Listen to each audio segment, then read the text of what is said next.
gentlemen, for your safety, please direct your attention to the flight attendants in front of you, who will demonstrate the safety features of this aircraft. Each seat is provided with a belt. To fasten, simply push ends together. Pull the strap to adjust. To unfasten, just lift the top of buckle and pull free end to release.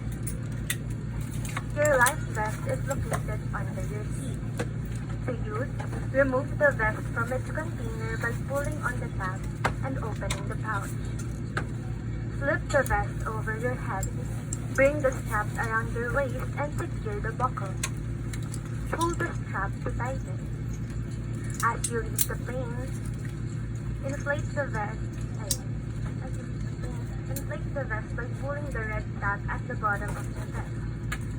To manually inflate it, blow into the tube to increase air and push pin inward to release air. Lights will activate automatically in the water. Special life vests are available for children under the age of 4. In case of decompression, oxygen masks will automatically drop from the compartment above your seat.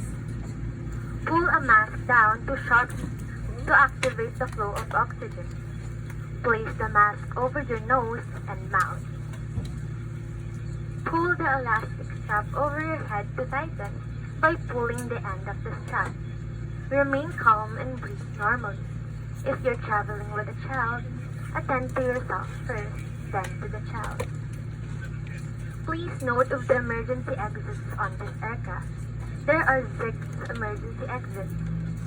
These are the 2 doors at the front and at the rear, and 2 at each side of the overwing exit. During evacuation, do not carry your hand luggage with you. If smoke is present, keep low and follow the floor proximity lights to the nearest exit. The safety information cards are in the seat pockets in front of you. Please read them carefully before takeoff. Thank you for your attention.